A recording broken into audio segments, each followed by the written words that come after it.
Hello, and welcome to the Passion Driven Pioneers interview series. I'm your host, John Channon, and today I'm joined by Garrio Harrison, who is a sales and marketing consultant focused on people who are the founders of their own businesses and they're currently leading those sales groups, and he's working there to help them out. Garrio, thank you so much for joining us today. I appreciate you having me, John. Yeah, would you mind just kicking us off with a brief background as to who you are, what you do, and then the business that you're in? Yeah, so the brief background that got me to where I am today is I led marketing and sales operations for a co-working space back in a previous life. And during that time, one of the things that I realized was that, well, first of all, we were a startup ourselves, right? So spend a lot of time working with our CFO to make sure that our marketing investments were being spent in the right way, right? Being very good stewards of our dollars. Um, and I realized that just being in a co-working environment where a lot of um, our members were small businesses, startups, and so on, sort of had the exact same problem that we had built solutions around solving already. Um, so during that time, after I had gone through and worked at the company for a while, I went, and I would always be grateful for the guys to give me an opportunity to do this. I felt the itch to help more of the members that we had solve this problem. Um, and they said, okay, we will be your first client. So I was able to leave um, and still work at the company, but also take on additional clients as well. Um, and I've been doing that ever since. Now, what I'm doing today is a direct line from it, right? So if you get it right, if you get the sales right, and the marketing right, you should be profitable and spitting off revenue for your organization. Well, if you're a business owner, that is a direct part of your net worth, right? Mhm. So I found myself realizing that okay, we need to find another solution for that, right? Because the typical wealth management don't necessarily solve for the entrepreneur, right? It's, you got your quintessential 401ks, that sort of thing, investment, but for an entrepreneur, uh, it's fluctuating, it's all over the place, right? So there needs to be a unique solution for that. And um, a friend of mine, Brian Adamak, who is the founder of eWealth Partners, um, said, hey, we want to continue to grow. Um, would you come on and help us do that? So I said, absolutely. So bringing it full circle, you got the marketing, investment in marketing to bring sales brings in revenue, and now the third heat, if you will, is now you invest those dollars either in your business or to save for retirement. Yeah. So today's podcast, we're going to sort of take advantage of your expertise in marketing and sales and focus our discussion around that and the importance of Okay. that for the budding entrepreneur. So maybe just start us off with an easy one. So talk to us about why understanding your market and having that focus on sales is so important for an entrepreneur or somebody who's kind of really getting going in their business. Um, so the CFO that I was working with back when I was in field, his name's Ken Wood. I never forget this statement that he made is uh, I I can't you can't make payroll with lights, right? He would always say that, and it always stuck with me because I think as entrepreneurs, you know, some entrepreneurs get really excited about the everything else beyond the uncomfortable parts of running the business, right? They get excited about the product, they get excited about building, they get excited about customer service, they get excited about marketing, but asking for the sale at the risk of hearing no is is so hard that they tend to avoid it as much as possible.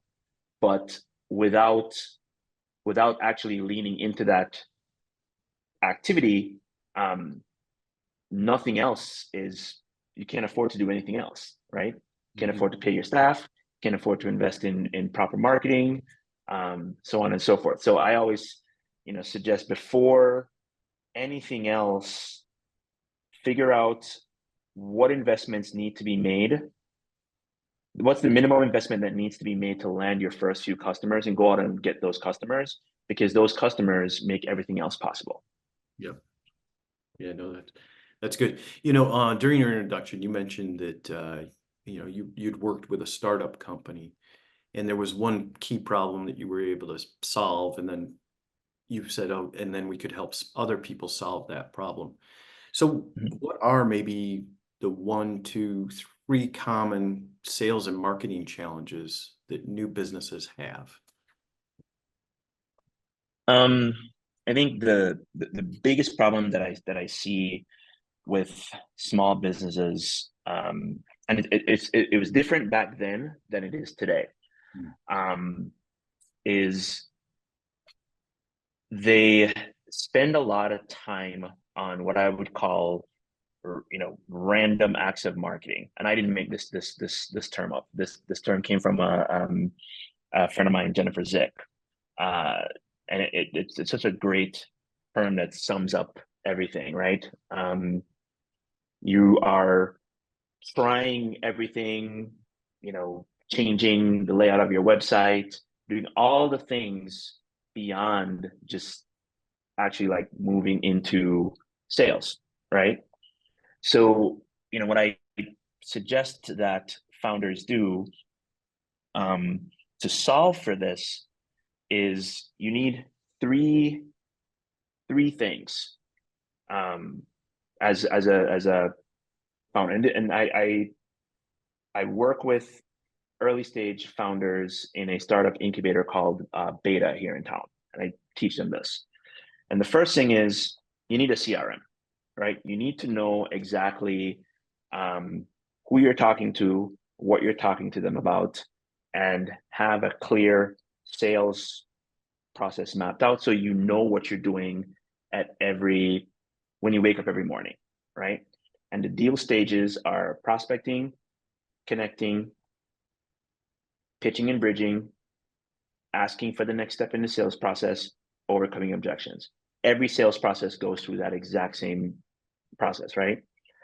And once you have that, you're able to see first and foremost how many opportunities you have in each stage. So how close are you to hitting your revenue goals?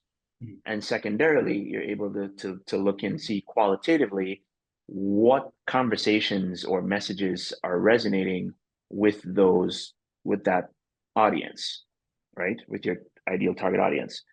That's the first thing. You need a CRM. The second thing is, and this is why I say it's fairly new, is you have to have an online presence that speaks to the needs of your, like, the problems that your ideal target audience has. And that's, social media. But when people think of social media, they think of it in terms of likes, followers, that sort of thing. Not in the case of a small business owner or a startup founder, it is a way for you to scale the one-on-one conversations you're having when you're not in the room, right? So what I suggest, founders do is they invest in creating what I call a bingeable bank of content that speaks to their their target audience, right? So if you go to my profile, my LinkedIn profile, you're able to literally fall into a bunch of content around sales, marketing, AI, startup, small business, and you get a feel for who I am and the value that I bring, right? Every founder needs to do that for their business. And then the third thing is, once you know what message is resonating, now you invest in getting it in front of more people. And that's where targeted advertising comes in. But that's the last thing that you should do, right?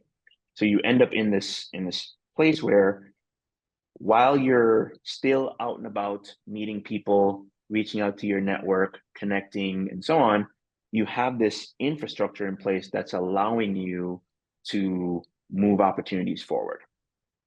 If that makes sense. Yeah. And so it's interesting, right? Because you talked a lot about the process and then the way of being able to manage the process on the front end. Mhm. And you talked about the importance of being able to speak to who you're adding value to or bringing value Mhm. to in a way that they understand that. And then the third part is then now let's scale this Mhm. through the use of advertising. So I think that's cool. So I appreciate you sharing that. And then you did clarify the follow-up question I would have asked would be, you mentioned something was different now, and it's that online presence, it sounds like.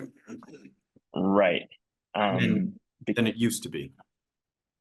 right. Because before, you would get away with the volume game of email marketing, right? You put together a really clever sequence and you reach as many people as possible.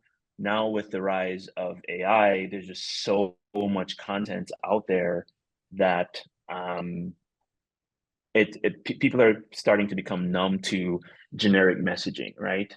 So we're starting to use human beings or real stories or our own research online, with, okay, this Garrio is a real person. I see photos of him out and about. I see him taking photos of events that he's been at. So I know that, so he's a real person, and the things that he's sharing are things that I can actually read and pay attention to. That's going to be our new filter. So you alluded a little bit to sometimes you also need to be adaptable with your Mhm. process. Talk a little bit about, what are some of the things that you should do to be able to be adaptable and be innovative if you need to be in the sales Um, or marketing. yeah, I think it really comes down to having that sales pipeline and always reverting back to why are people not moving through it, right? So if you have a lot of opportunities sitting in overcoming objections, now you can start to analyze each opportunity and see, well, why aren't they moving forward? And actually just had a startup that I was working with or advising have this happen. They were seventh.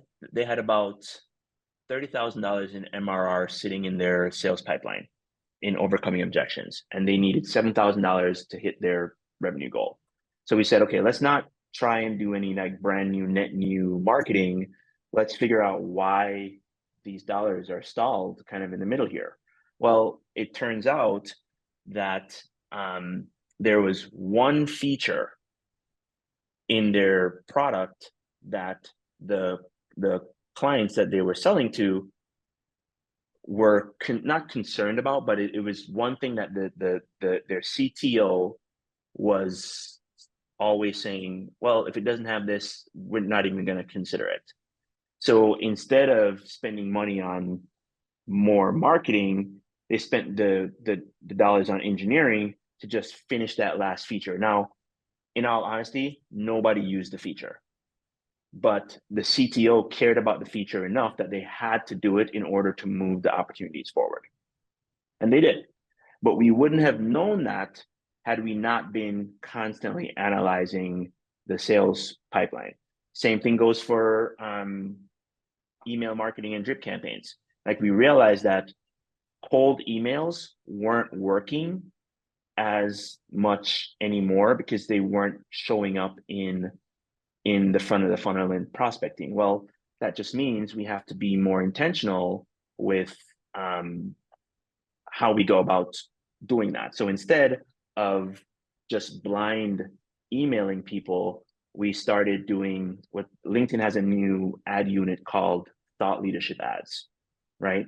So instead of, we would target the companies that we're interested in working with thought leadership ads for the sales reps, so that there's some familiarity with the sales reps, with the people that we're wanting to talk to. So when they did reach out, there was some familiarity with them, and that increased the likelihood of the emails being opened. So it's things like that, just again, looking at the sales pipeline and analyzing each stage and solving for why are opportunities either stuck, not moving into, or not moving out of that stage, and putting the brain power of your team, new marketing strategies, experimentation at that stage to see where, if you can loosen it up. Yeah. Knowing that this show is targeted towards people who are going to be either just starting up a business, their first few years of business, from that sales and marketing aspect, do you have any final thoughts or advice you'd like to share with our audience today? I would say there's 3 pieces of advice that I would give. The first is invest in establishing an online presence, right? We are entering a world where our digital footprint is as important as our offline presence, right? And you do that by getting comfortable writing, sharing your thoughts, sharing your insights. You don't need to have a TikTok account. I would say have LinkedIn for sure, and have some other, whether it be a YouTube channel or a podcast or an Instagram account, something that humanizes you, that people can start to get to know you, right? That is incredibly important. The second thing is get comfortable being uncomfortable in sales conversations. And the easiest way to think about doing that, I'm a huge fan of Donald Miller's framework called The Customer is the Hero. So it's built off the story brand framework. Basically, it suggests that every hero needs a guide. You are the guide to your customer. You're helping them solve a problem. They're the hero of their story. So when you're going and pitching, and you're not trying to sell them something, you're trying to help them solve a problem, right? So reframe your mindset around that. And secondly, don't waste money on chasing shiny marketing objects. At the end of the day, a business exists to generate revenue as cost efficiently as possible. So be a good steward of your dollars by filtering all your marketing investment through the lens of what it's supposed to do for you, which is sales. And that's it. Well, that's great. Well, listen, thank you so much for your time today, Garrio. Yeah. Great meeting you, My learning pleasure. more about your entrepreneurial journey. And for everyone watching, I look forward to seeing you in our next episode.